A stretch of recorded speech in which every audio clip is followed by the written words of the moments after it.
Os irmãos, convido todos a abrirem suas Bíblias em Lucas capítulo 21.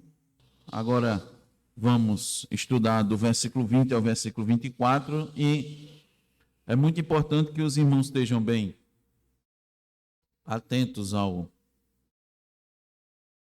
contexto, porque são estudos, vários estudos, mas nós temos uma única temática. Agora, evidentemente que a gente, tratando essa temática de uma vez só, nós poderíamos perder detalhes importantes e até meditações importantes nessa, caso tirássemos, todos os versos que nós estamos nos referindo, irmãos podem observar, é que o texto do versículo 20 ao versículo 24 está dentro do contexto no qual Jesus, ele instrui seus discípulos a respeito das últimas coisas, ou mostrando aos seus discípulos os sinais que antecederiam a sua segunda vinda. E tudo isso começa no primeiro versículo do capítulo 21. Quando Jesus está observando aqueles que depositavam suas ofertas no gasofilácio,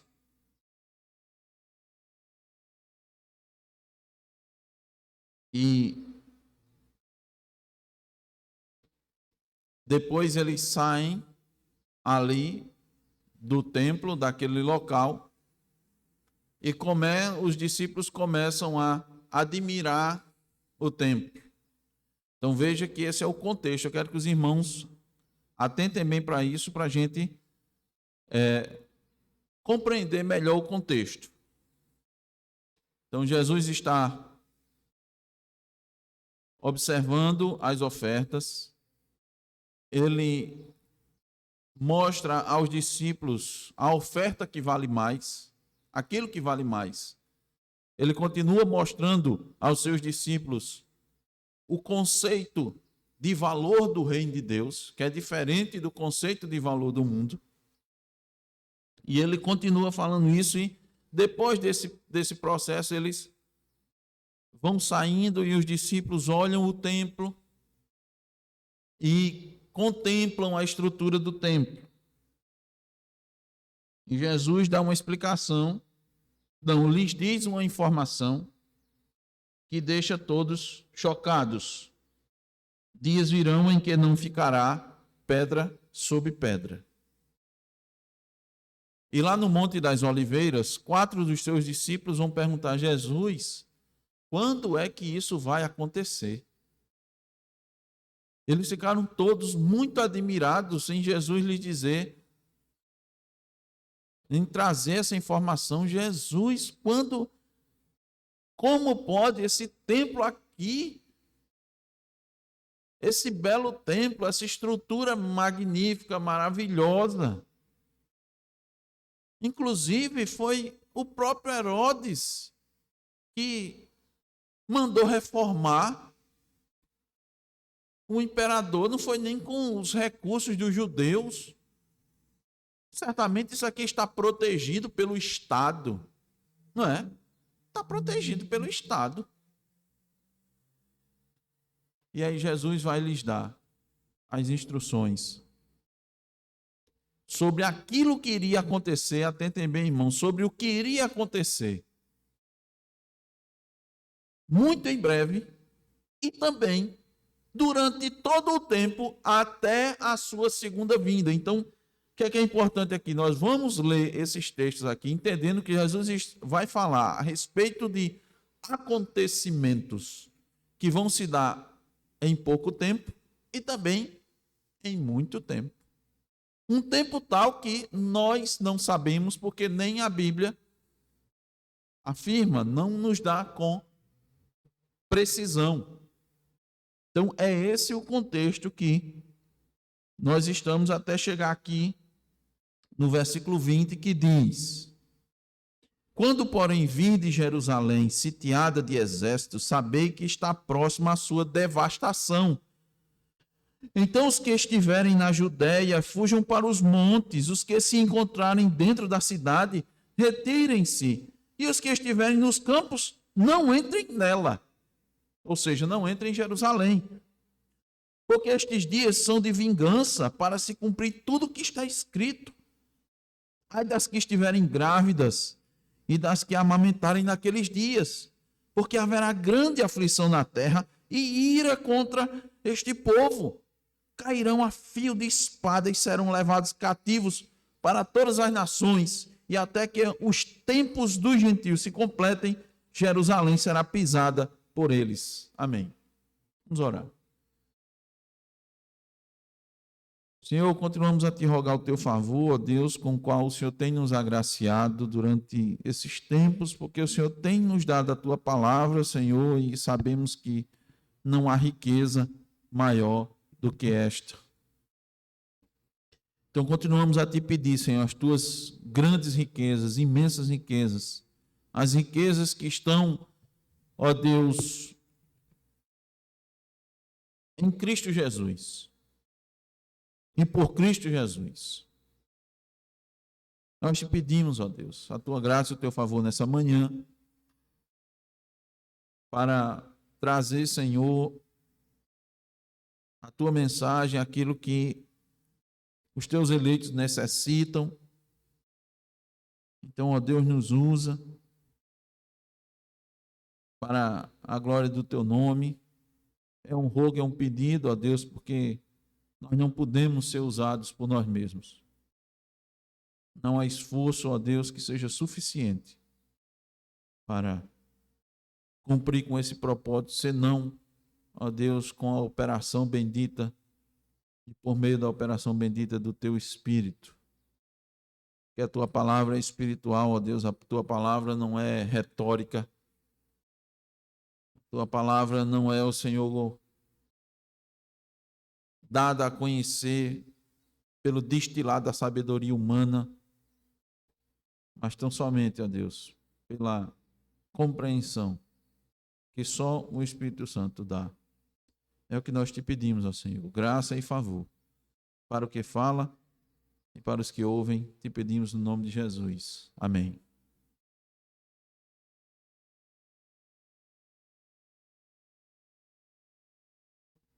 Irmãos, uma das grandes lições que podemos encontrar em todo esse bloco de ensinamento de Cristo é sua preocupação com seus discípulos. Cristo não estava preocupado consigo mesmo. Ele sabia o que estava para acontecer com ele, mas a sua preocupação não era consigo, não era com seu estado. Talvez qualquer pessoa dedicada, piedosa,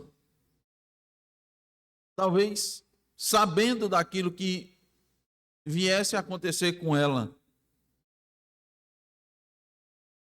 nos próximos dias, como Jesus sabia, talvez estivesse num momento de grande preparação, quem sabe?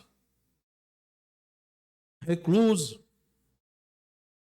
separado para aguentar tudo aquilo que ia passar. Mas Jesus estava preocupado consigo, não. Jesus estava preocupado com o seu povo, seus discípulos. E ele foi ensinar e orientar, cumprir com sua missão, para que os seus discípulos não ficassem na escuridão da ignorância, sem entender os acontecimentos e aquilo que estava em sua volta. Então é isso que eu quero que os irmãos fixem nas suas mentes agora, muito mais do que o fato em si que irá acontecer por meio das palavras proféticas. Veja só, o que Jesus anuncia aqui é algo chocante, tremendo.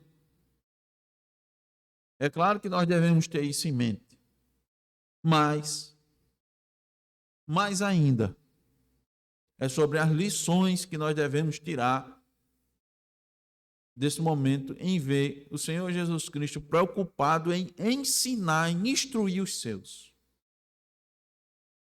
Nós não podemos ficar presos aos acontecimentos, por quê? Porque vamos cair num perigo de achar que tudo isso que Jesus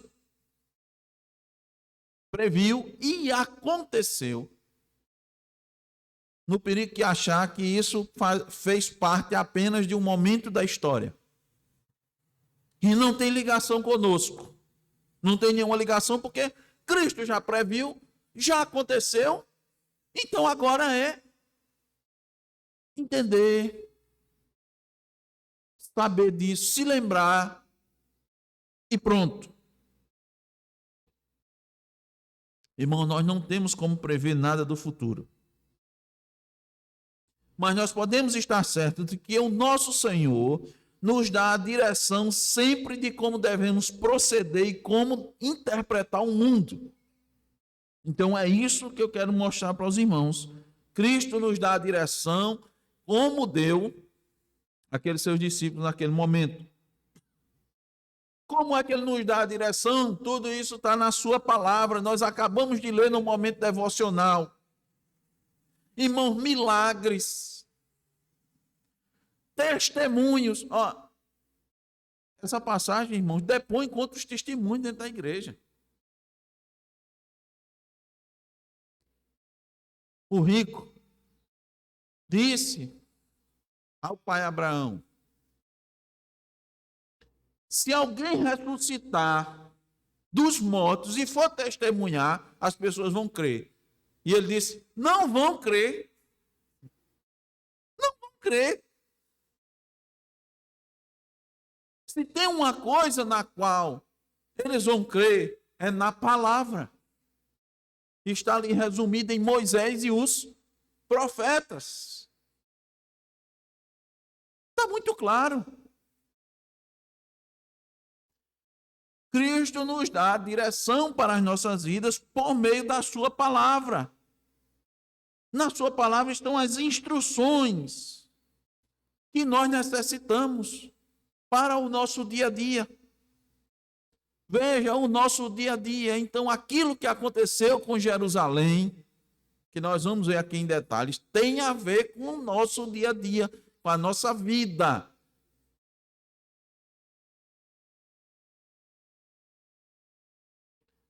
E nós recebemos instrução, pela graça de Deus, semana após semana, por meio da exposição das Escrituras. O que é isso?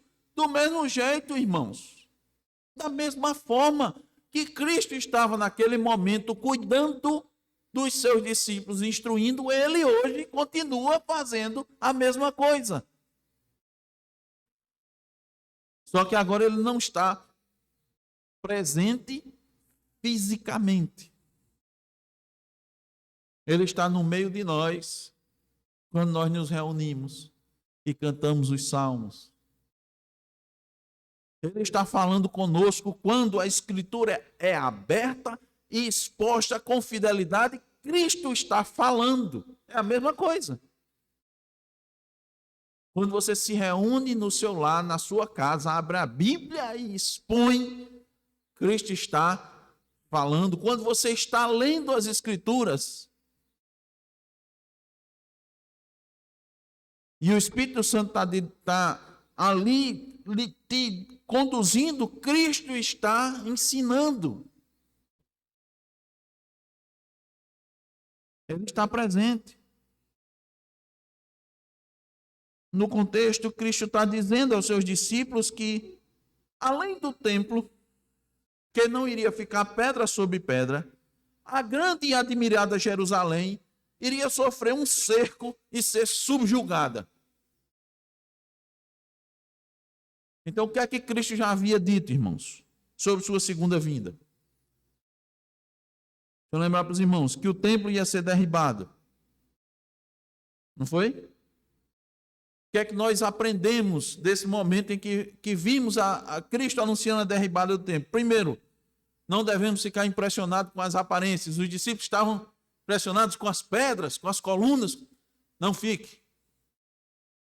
Segundo, em meio ao juízo, Deus vai manifestar misericórdia. Nós vamos ler aqui na sequência que ele vai dizer isso. Mas ainda nos textos paralelos. Quais são os textos paralelos? Muito provavelmente na Bíblia dos irmãos. Os irmãos vão encontrar os textos paralelos, ou seja, os textos em Mateus e em Marcos, que também falam a respeito deste momento. Inclusive em Mateus e em Marcos, com mais detalhes. Com mais detalhes ainda. A descrição de Mateus e Marcos é mais detalhada.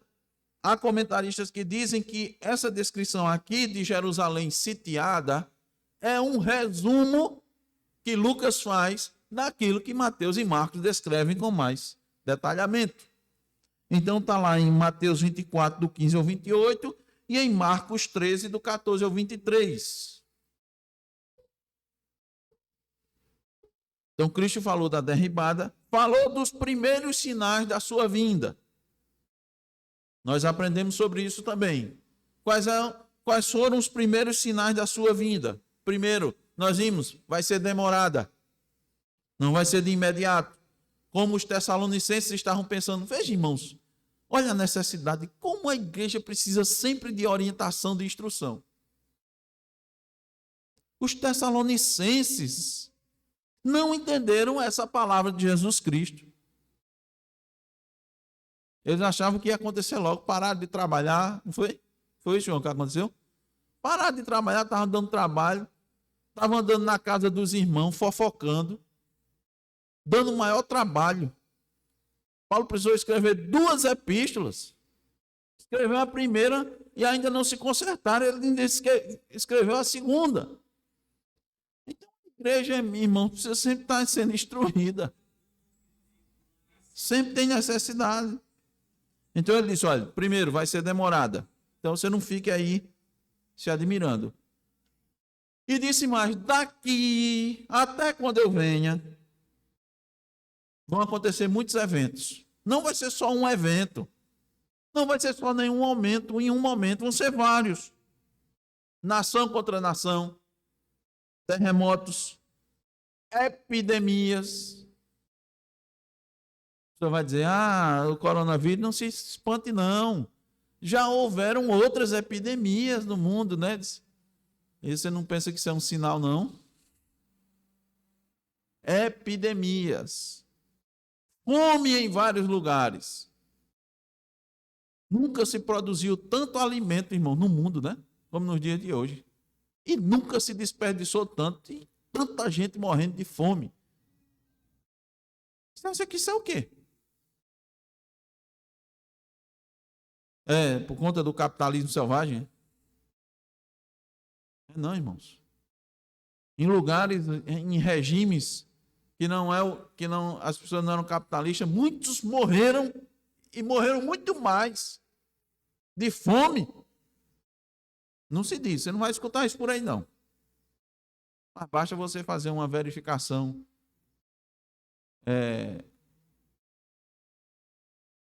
sincera aí da história e honesta. Essa é a palavra certa, honesta. Faça uma verificação honesta. Você vai ver. Fome. Coisas espantosas. Tem muita coisa espantosa, irmão, acontecendo nos nossos dias. O que mais? Grandes sinais no céu. Grandes descobertas. Perseguição dos cristãos aos cristãos. Traição. Os parentes mesmo vão entregar os cristãos. Testemunho dos cristãos perante as autoridades. Perseverança e garantia de preservação da alma. Tudo isso vai acontecer e está acontecendo e vai continuar acontecendo até a segunda vinda de Cristo. E Cristo está dizendo, são sinais. Vá se preparando, vá sabendo que isso vai acontecer. Não, pastor, nos dias de hoje, aqui no nosso país, os parentes não levam os outros, não, para os Os tribunais. É só nesses países aí mais perseguidos, não leva? Os crentes. Quantos crentes hoje verdadeiros não estão sendo odiados pelos seus parentes? Eles estão sendo odiados por quê? Somente porque está falando da Escritura. Somente porque está pregando. Somente porque está apresentando. Não concordam com determinadas coisas. Muitos concordam, vários concordam, mas um só não concorda, dois não concordam. São odiados. Rangem os dentes. Certa feita eu escutei de um irmão que disse que testemunhou veridicamente, disse que escutou da boca de uma pessoa e disse: eu queria que o carro daquele pastor virasse. Quando ele estivesse aí viajando, ele virasse e ele morresse. Esse pastor não fez nada não, mas ele só pregou a verdade. Sereis odiados. Nesses versos lidos, irmãos, Cristo mostrou que o cerco a Jerusalém era também um sinal da sua vinda.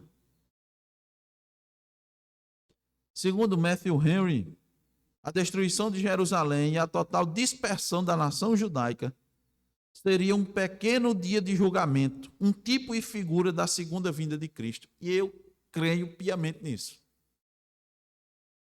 É por isso que eu estou dizendo aos irmãos que esse evento de Jerusalém tem tudo a ver conosco. Não foi só com os judeus, aconteceu, se cumpriu, é para cumprimento das palavras, Cristo fala a verdade, a palavra de Deus é verídica e ponto? Não. Não tem ponto final, tem ponto continuando. E o ponto continuando é: o que podemos aprender sobre esse cerco a Jerusalém? Essa é a pergunta que eu pretendo responder para os irmãos nessa oportunidade. O que podemos aprender sobre esse cerco a Jerusalém? Em primeiro lugar, o mundo vai ser devastado como Jerusalém. Não vai anotar não, Rutinha? É bom anotar, viu? Cadê o papel e o lápis?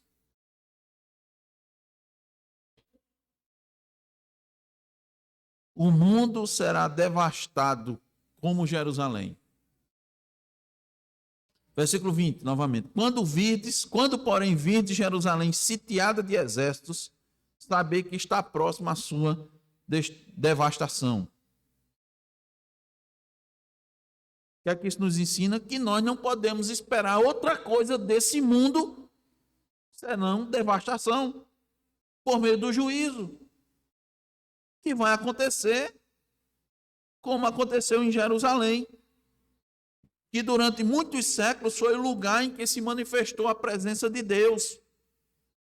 Deus vai julgar Jerusalém, irmãos, e vai julgar o mundo. A Bíblia diz que o julgamento começa pela própria casa. O julgamento começa pela própria casa. Olha, irmão, Deus tem se revelado desde o início da humanidade, e a humanidade, reiteradas vezes, despreza a Deus e despreza os seus mensageiros. Incontáveis enviados de Deus foram hostilizados, maltratados e mortos quando estavam trazendo a mensagem da salvação. Isso foi com Jerusalém, que desprezou a Deus e aos seus profetas. Volte um pouquinho aí. Não desmarque. Lucas 21, agora volte para Lucas 11. Vamos ver os versículos 50 e 51 de Lucas 11. Diz assim: para que desta geração se peçam contas do sangue dos profetas, derramado desde a fundação do mundo. Olha, irmão, desde quando? A fundação do mundo. Deus vai pedir contas. Olha, desde o sangue de Abel até ao de Zacarias, que foi assassinado entre o altar e a casa de Deus. Sim, eu vos afirmo, contas serão pedidas a esta geração. Então, meu irmão, não se assuste com o que está ocorrendo no mundo até a segunda vinda de Cristo, porque é juízo. É juízo. Então, a primeira coisa que a gente tem que aprender é: o mundo vai ser devastado como Jerusalém. Os versículos adiante nós vamos ver mais ainda, isso vai ser dito. Segundo lugar, o mundo vai ser devastado. E o que é que a gente pode aprender mais ainda do cerco de Jerusalém, da sua devastação? Olhe, siga as ordens de Cristo. Essa é a segunda lição. A primeira, não espere outra coisa do mundo senão juízo, devastação. Segundo, siga as ordens de Cristo. Siga do jeito que ele disser. Faça do jeito que ele disser. O que é que ele disse nessa oportunidade? Os que estiverem na Judéia, fujam para onde? Para os montes. Os que se encontrarem dentro da cidade, retirem-se. E os que estiverem nos campos, não entrem em Jerusalém. Não entrem nela. Então, irmãos, o que a gente deve fazer é seguir as ordens claras de Cristo à risca. Se você quer ficar bem e não sofrer maior dano nesses tempos, nos tempos em que nós vivemos, então preste atenção nas determinações de Cristo, porque Ele está cuidando da sua alma. Veja, a maior preocupação de Cristo, irmãos, é com a sua alma. Porque isso é o mais importante. Aí, de novo, a gente é que fica muito preocupado com tudo. Você se preocupa com tudo. A saúde? Aí você tem que se preocupar com a saúde? Claro. Você tem que se preocupar com o seu bem-estar? Claro. Com a educação? Claro. Com as demais condições? Suas, da sua família? Claro. Mas qual é a sua maior preocupação? Essa é a questão. É a alma. Nós vemos crentes, irmãos, manifestando preocupações igual às preocupações dos ímpios. Você vai ver um crente, você está preocupado com o quê? Quando ele vai falando, eu digo, gente, é um crente? Não é um ímpio que está falando. Não, eu estou preocupado com o futuro. Meu Deus, com o futuro do país. É para se preocupar? É. Mas está morrendo por conta disso, né? A gente está num período eleitoral. Você é para se preocupar? Você quer o melhor para a sua nação? Claro. Claro que sim.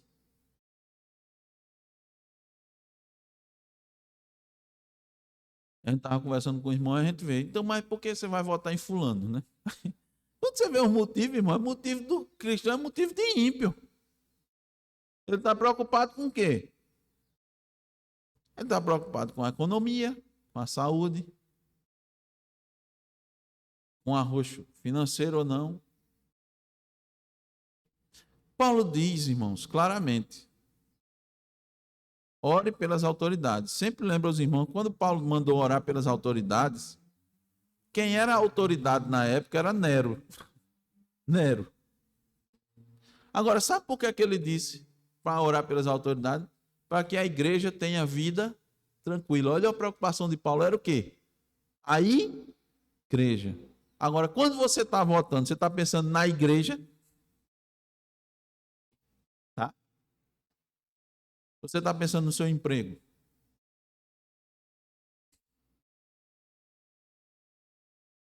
Está vendo como é diferente?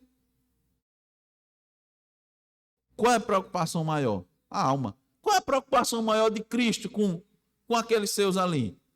Ele dá as instruções. Para quê? Para que você não sofra demais. Mas ele está dizendo, vai ter devastação? Vai. E a igreja não vai sofrer, não? Vai. Cristo não vai pegar a igreja, irmão, botar numa redoma e dizer intocáveis. Não. Você vai passar pelo fogo, pela prova. Agora, siga as ordens e você vai sofrer menos. Você está no campo, não vá para Jerusalém, não. Ah, Jerusalém, a cidade santa de Deus. Cristo disse o quê? Mas lá, Jerusalém, que tem o templo, que tem tudo. Cristo disse o quê? Não vá para lá. Não siga pela sua cabeça, pelo seu raciocínio. Siga as ordens de Cristo. E o templo que está lá, não é lá que a gente vai adorar. Como é que... Não estou entendendo. Você está entendendo sim, agora você não quer obedecer. Você está criando coisa aí, inventando, porque você não quer obedecer a ordem clara de Jesus Cristo. Você valorizou demais determinadas coisas. Criou um ídolo que enquanto estava... É interessante, né? Enquanto o ídolo está mais ou menos de acordo com a vontade de Deus, né, ele fica ali escondidinho. Mas quando Deus dá uma ordem que contraria, aí o ídolo aparece. Aí Cristo disse, não. Aí, ei, tem meu astarotezinho. Não vá. Diga, irmãos. Isso. Anotem aí essa frase, irmãos. Sua preocupação não deve estar com o que você vai perder com as ordens de Cristo, e sim com o que você vai ganhar. Que a gente olha, eita, se eu seguir essa ordem de Cristo, eu vou perder.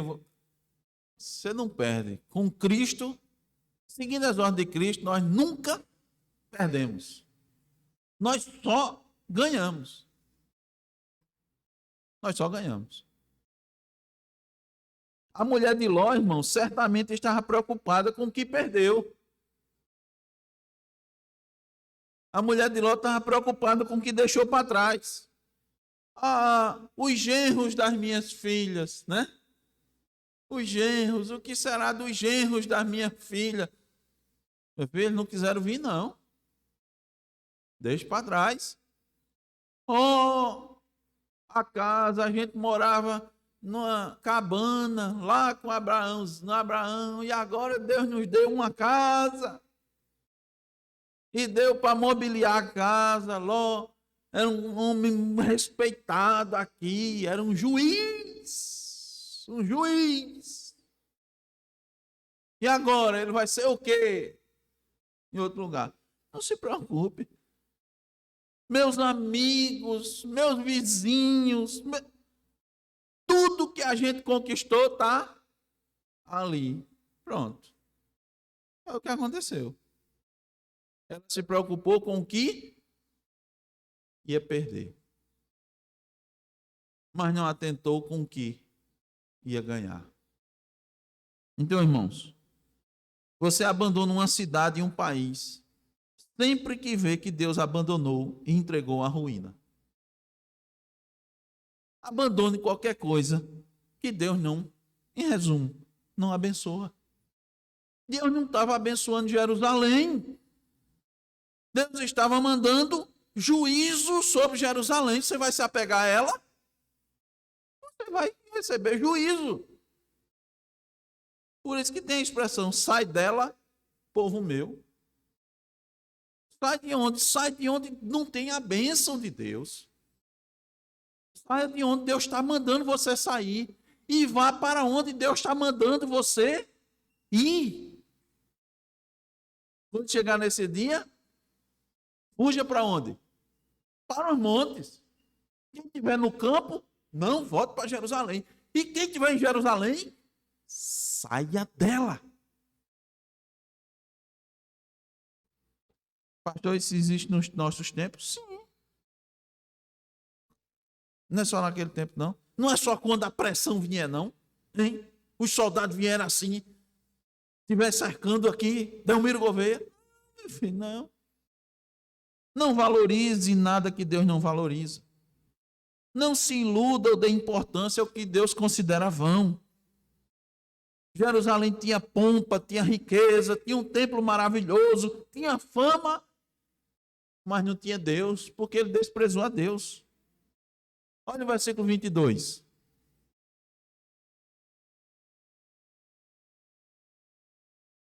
Porque estes dias são de vingança, para se cumprir tudo o que está escrito.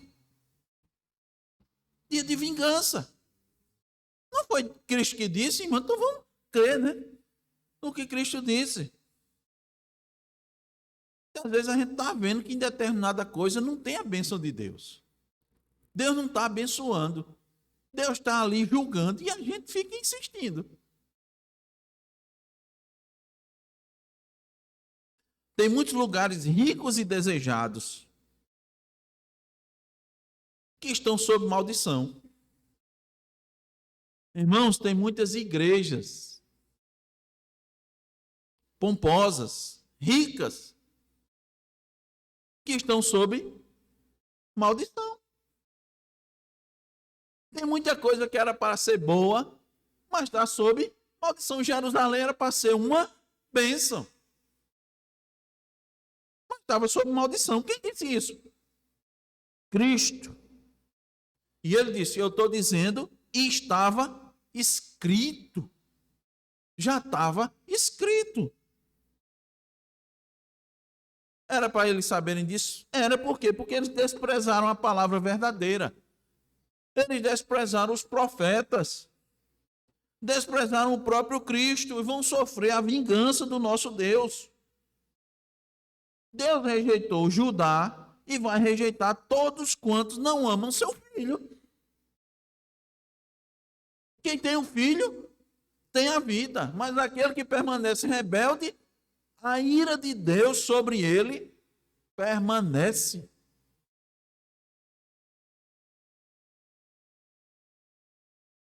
Hebreus 12, 29 nos diz que Deus é fogo consumidor. Deus é amor, irmão, mas é fogo consumidor.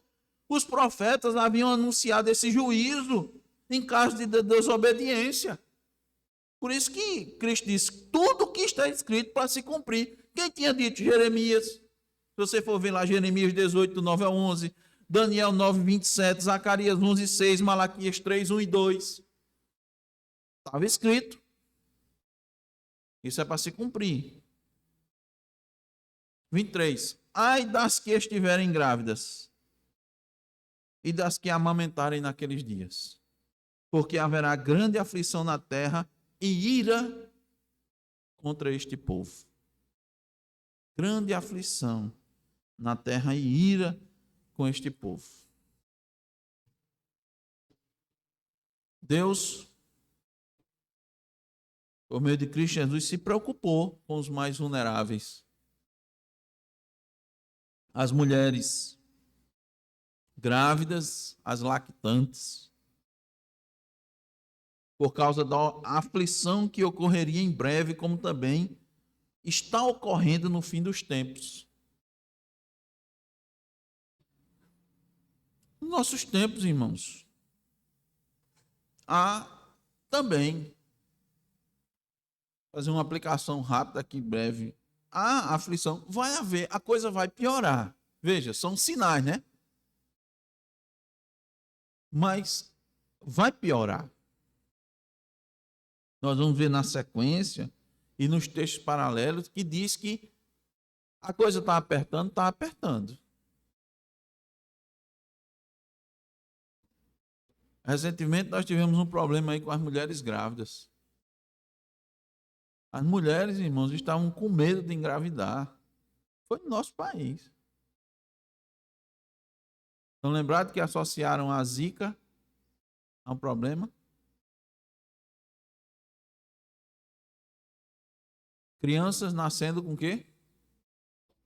Microcefalia. Diga se não foi um terror para as mulheres. Quem estava grávida, meu irmão, ficou, meu Deus, com medo, com atenção.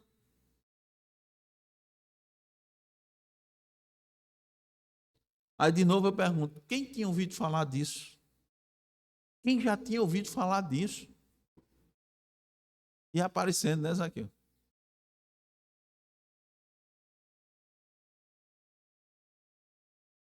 Meus irmãos, Cristo se preocupou com as mulheres grávidas, com as mais vulneráveis. Porque a coisa vai apertar. O juízo está vindo. O juízo vem e o povo não está entendendo. Não é só com Jerusalém, pastor. Esse é o problema. Foi só naquele tempo. As coisas estão vindo. Terremotos, maremotos, tsunamis, guerras, rumores de guerras. Antes era uma guerra num canto, no outro. Depois nós tivemos já a Primeira Guerra Mundial, a Segunda Guerra Mundial. Nós estamos na iminência de uma guerra nuclear. Antes o perigo era se o mundo todo entrasse em guerra. É por isso que a Primeira Guerra Mundial todo mundo disse: eita, Cristo agora vem. Aí não veio. Teve a Segunda Guerra, não foi? Cristo agora vem. Agora, para ter uma guerra mundial, 2 países estão lá na Europa ali, ó. E dali pode sair uma guerra mundial. 2. Se prepare, o que é que a gente tem que fazer?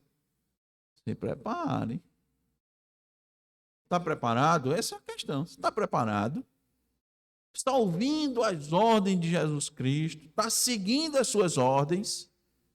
Siga as ordens. O que é que Deus está dizendo na sua palavra? Para você hoje. Você sabe. Eu não sei não, mas você sabe. A lei de Deus está no seu coração. Está lhe acusando ou lhe defendendo. Quando você ouve a palavra, mais ainda. Seu coração está palpitando, eu sei disso. Não porque eu sou nenhum adivinho, nem coach, nem essas coisas. Não, é porque a palavra de Deus diz que é assim. E quando ela é pregada fielmente, só existem 2 opções, 2 possibilidades. Não existe terceira via. Só existe 2. Ou a palavra está ali condenando, ou está ali absolvendo. Siga as instruções de Cristo, como ele está dizendo. Tenha medo não. Tenha medo de não seguir as ordens de Cristo. Você não vai perder, você nunca vai perder. Nunca vai perder seguindo as ordens de Cristo. Você só vai ganhar. Versículo 24. Cairão a fio de espada e serão levados cativos para todas as nações. E até que os tempos dos gentios se completem, Jerusalém será pisada por eles. O registro histórico, irmãos, nos mostra que os judeus estavam muito descontentes com a opressão romana. Muito descontentes. O ódio deles aumentava e começavam a falar em rebelião. Os judeus naquela época, na época de que Cristo disse que isso ia acontecer. Isso aqui, irmãos, aconteceu, esse cerco a Jerusalém, tudo isso, mais ou menos 40 anos. Um pouco menos de 40 anos, quando Cristo falou, anunciou, instruiu os seus discípulos. Nesse período aí, perto do ano 70, depois de Cristo, tinha uns judeus mais moderados que tentavam apaziguar os ânimos da rebelião, né? Até que os zelotes suscitaram a rebelião. Foi, irmão? Então, um grupo de judeus suscitou a rebelião. Muito bem. O que é que o imperador fez? Nero enviou seu general Vespasiano a Galileia e dominou. Mas aí ele voltou, as tropas dominaram, ali a Galileia e tal, e depois ele voltou para Roma. Nero se suicidou naquela doidice, naquela loucura. A rebelião judaica tomou fôlego e em abril do ano 70, Vespasiano, que antes era o general, agora se tornou imperador, mandou seu filho Tito a Jerusalém E Flávio Josefo conta, no escrito Guerra Judaica, os horrores que se deram depois do cerco, que durou cerca de 5 meses, e resultou na tomada de Jerusalém, conforme Cristo havia predito. Os horrores, irmãos, foram a crueldade que se deu com os judeus. Há quem afirme que Joséfo exagerou um pouco nos números, mas, quer tenha ou não, o resultado foi impressionante. Dá-se que quase 100 mil, foi feito mais de 100 mil prisioneiros. E chegou perto, se não ultrapassou de 1 milhão de mortos. De mortos. Imagine. Anciãos, pessoas idosas. Não tinham condição nenhuma de se defender. Mulheres. Não importava a condição física das mulheres. Se estavam grávidas ou não. Doentes ou não. Criancinhas foram assassinadas de forma cruel, sem dó, sem piedade. Alguns prisioneiros foram jogados às feras, a gente ouve isso, né? Aos leões, para servir de espetáculo. Seu grito e seu choro, seus gemidos, era como música para seus algozes. Muitos vendidos como escravos a todas as nações.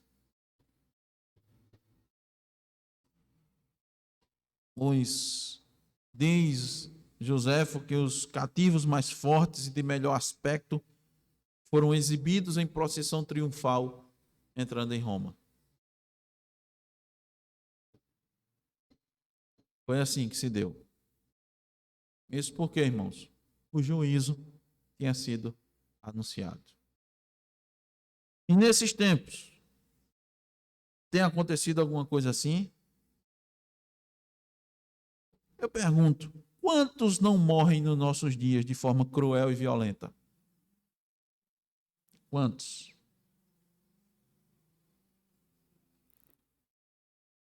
Quantos jovens não morrem de forma triste,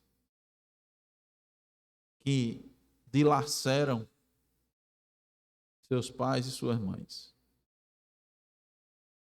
Quantas atrocidades ainda não acontecem nos nossos dias? Quantos idosos não morrem vítimas de maus tratos psicológicos e físicos? Quantos filhos e parentes não lhes respeitam e eles morrem de AVC, de infarto, de desgosto? Será que essa não é uma dor violenta? Uma morte violenta? Quantos não têm morrido hoje em dia por falta de atendimento médico? De negligência? Quantas crianças não são mortas ainda no ventre das suas mães? Deixa eu dizer para os irmãos só um dado que eu pesquisei recentemente. Em 2020, que se contabilizou um relatório de uma organização, contabilizou, irmãos, só em 2020, 930 mil abortos nos Estados Unidos. Num ano. Você fica admirado com 1 milhão de mortos naquela, e só de bebês no ventre da mãe. Versículo 24, a parte final diz: até que os tempos dos gentios se completem, Jerusalém será pisada por eles. Entende que Jerusalém tem tudo a ver conosco? Isso é um prenúncio, irmãos, do fim dos tempos. Qual a interpretação desse verso? Há aqueles que interpretam que Jerusalém vai ser restaurada, né? Aquela coisa toda. Olha, aqui está dizendo que até o tempo dos gentios se completa, em Jerusalém será pisada por eles. Vai ser, mas vai ter um tempo. Há várias interpretações. Eu vou lhes dizer como é que eu entendo isso.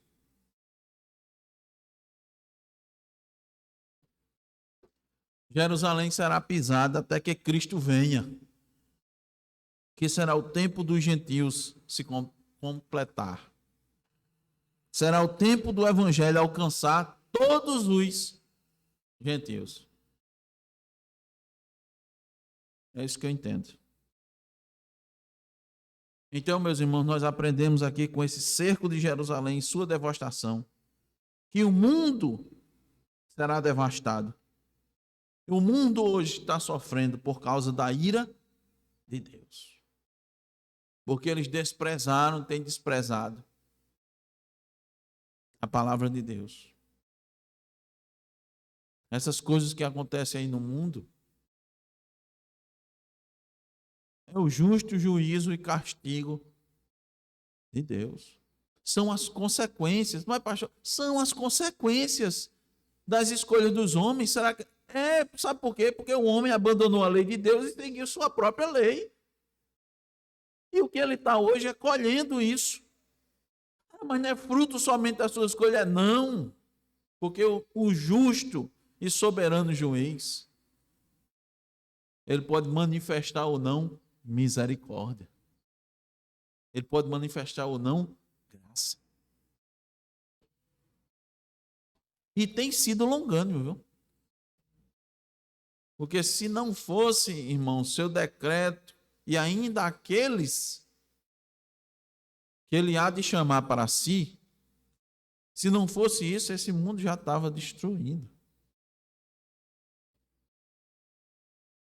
Então, o que é que a gente precisa fazer? Seguir as ordens de Cristo fielmente. Assim como Cristo advertiu seus discípulos antes da sua morte, nos adverte hoje. Ele hoje tem nos revelado o que está acontecendo e o que vai acontecer. Tem nos revelado. Você quer saber? Está aqui. Está aqui. Você quer saber como você deve conduzir sua vida? Está aqui. Leia a Escritura e ouça os pregadores fiéis. Está aqui.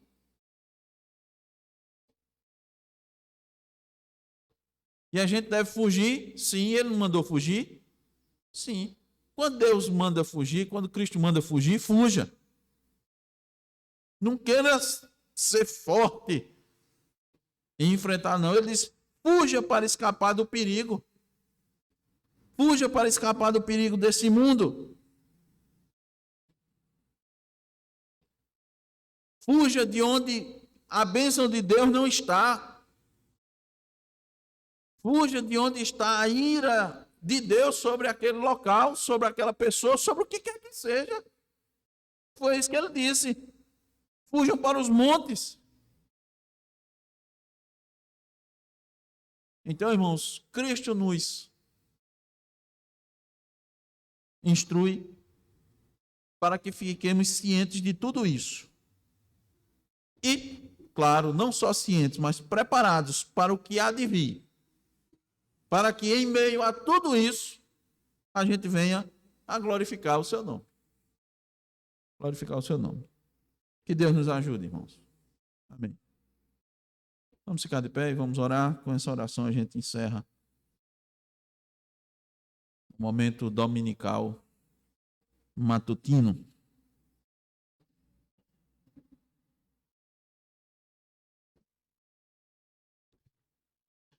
Deus bendito, Obrigado pelo teu filho, ó Deus, nos trazer as instruções para as nossas vidas. Ó Senhor, abre os nossos olhos para que possamos enxergar aquilo que é bênção, em que tu estás abençoando, e o que é e aquilo que tu estás derramando a tua justiça e a tua ira santa. Nos ajuda a seguir as tuas ordens, as ordens do nosso general, Jesus Cristo, nosso Senhor e nosso Salvador.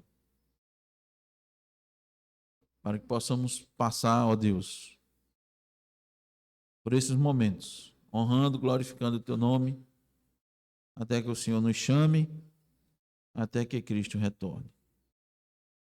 Até lá, ó Deus, eis as nossas orações, nossos pedidos.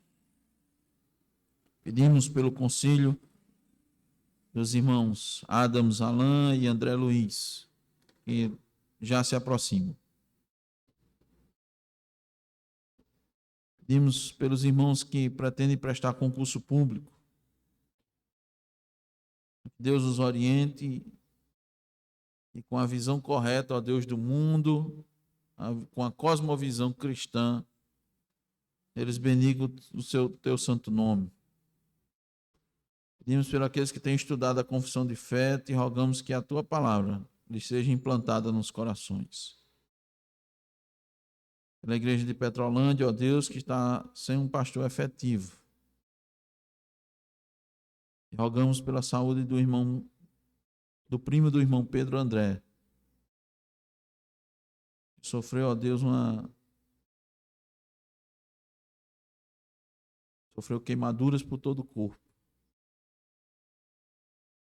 E o teu favor, ó Deus, e o teu consolo, antes de tudo, ó Deus, esteja com ele, na sua mente, no seu coração, ajudando a enfrentar esse momento tão difícil. Rogamos pela conclusão do TCC de Ramon, que também, ó Deus, logo ocorra. Rogamos, Senhor, a proteção para aqueles que têm da nossa congregação saído para trabalhar. Teu cuidado, ó Deus, livrando-os do mal no seu dia a dia, na execução, ó Deus, das suas atividades que o Senhor mesmo destinou para eles. E, ó Deus, graça para que preguem testemunho, ó Deus, e aqueles que estão ao seu redor ouçam das verdades, ó Deus, nos seus lábios e nas suas vidas. Vamos a te rogar misericórdia pelo jovem Maxwell, pela sua mãe, Rosa. Dispensa a tua graça, Senhor, sobre as suas vidas, sobre as nossas famílias, ó Deus, sobre os nossos filhos. Misericórdia, Senhor. Concede, ó Deus, a eles a obediência, a honra devida. A ti, Senhor, em primeiro lugar, aos seus pais. As esposas, ó Deus, concede virtude e submissão. Aos maridos, ó Deus, o amor sacrificial pelas suas esposas. Nos ajuda, Senhor, nas nossas escolhas dia a dia. Tanto, ó Deus, que tantas decisões precisamos tomar.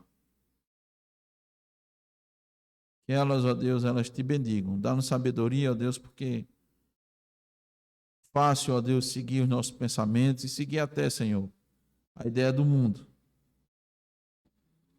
Vamos a te rogar pela cirurgia de Elaine, a esposa de Marcos Bispo, já agendada. Que tudo corra bem, ó Senhor. Misericórdia para que, ó Deus, na tua graça,